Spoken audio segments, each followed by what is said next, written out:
ہر شخص کے پاس موجود ہے۔ اس کی قیمت یہ ہے کہ رات بھر میں ایک گھڑی کے لیے تمام کاموں سے فارغ ہو جاؤ اور نہایت اخلاص کے ساتھ 2 رکعت تہجد کی نماز ادا کرو۔ اور اس کی قیمت یہ ہے کہ جب تمہارے سامنے کھانا چنا جائے تو اس وقت کسی بھوکے کو خالص اللہ تبارک و تعالیٰ کی رضا کے لیے دے دیا کرو۔ اور اس کی قیمت یہ ہے کہ اگر راہ کے اندر کوئی نجاست یا اینٹ کا ڈھیلا پڑا ہو تو اسے اٹھا کر راستے سے پرے پھینک دو۔ اور اس کی قیمت یہ ہے کہ اپنی عمر کو تنگ دستی اور فقر و فاقہ اور بقدر ضرورت سامان پر اکتفا کرنے میں گزار دو، اور اس مکار دنیا سے اپنی فکر کو بالکل الگ کر دو اور حرص سے برکنار ہو کر کنات کی دولت کو اپنا لو۔ پھر اس کا ثمر یہ ہوگا کہ کل تم بالکل چین سے ہو جاؤ گے اور جنت میں جو آرام اور راحت کا مخزن ہے اس کے اندر عیش اڑاؤ گے۔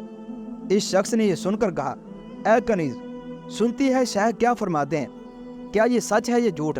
تو کنیز نے کہا یہ سچ کہتے ہیں۔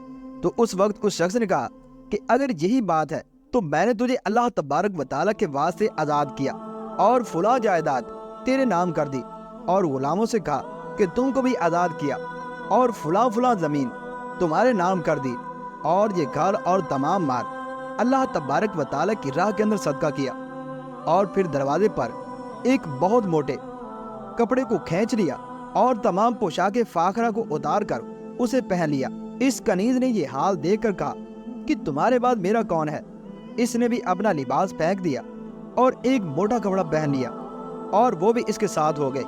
مالک بن دینار رحمۃ اللہ تعالی علیہ نے یہ حال دیکھ کر ان کے لیے دعائے خیر فرمائی اور خیر بات کہہ کر رخصت ہوئے، اور ادھر یہ دونوں اللہ تبارک و تعالیٰ کی عبادت کے اندر مصروف ہو گئے، اور اللہ تبارک و تعالیٰ کی عبادت کرتے کرتے اپنی جان اللہ تبارک و تعالیٰ کے سپرد کر دی۔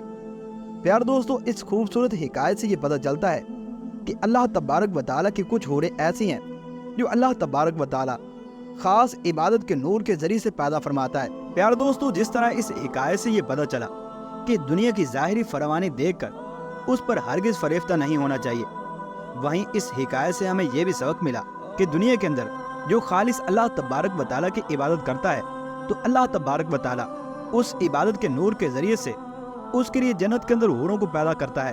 لہذا کتنے ہی خوش نصیب ہیں وہ لوگ کہ جنہیں اللہ تبارک و تعالیٰ اس شب برات کو اپنی عبادت کرنے کی توفیق دے گا، اور وہ ساری رات اللہ تبارک و تعالیٰ کی عبادت کے اندر گزاریں گے اور دن کو روزہ رکھیں گے۔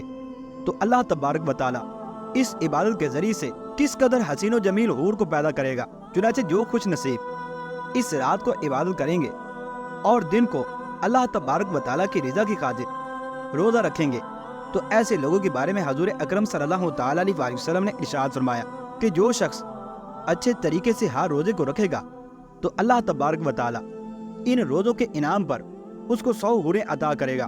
پیار دوستو، اس شب برات کے اندر اللہ تبارک و تعالیٰ سے اپنے تمام گناہوں سے معافی مانگ لیں اور اللہ تبارک و تعالیٰ کی خاطر اپنے اوپر عبادت و ریاضت کو لازم کر لیں۔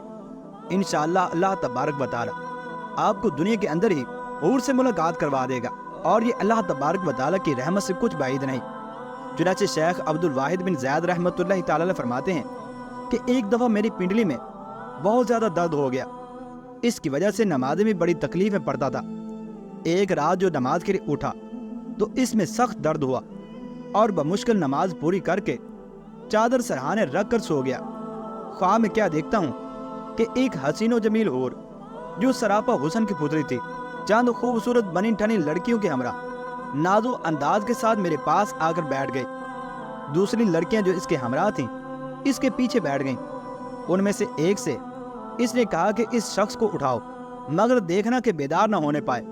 وہ سب کی سب میری طرف متوجہ ہوئیں اور سب نے مل کر مجھے اٹھایا۔ یہ سب کیفیت خواب کے اندر میں دیکھ رہا تھا۔ پھر اس نے اپنے خاص کنیزوں سے کہا کہ اس کے لیے نرم نرم بچھونے بچھاؤ اور اپنے اپنے موقع سے تکیوں کو رکھ دو۔ انہوں نے فوراً 7 بچھونے اوپر نیچے بچھا دیے کہ میں نے عمر بھر کبھی ایسے بچھونے نہ دیکھے تھے۔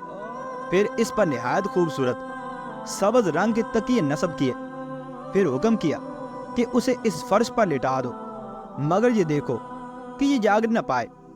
مجھے انہوں نے اس بچھونے پر لٹا دیا اور میں انہیں دیکھتا تھا اور سب کی باتیں بھی سن رہا تھا۔ پھر اس نے حکم دیا کہ اس کے چاروں طرف پھولوں پھلواری رکھ دو۔ انہوں نے سنتے ہی طرح طرح کے پھول رکھ دیے۔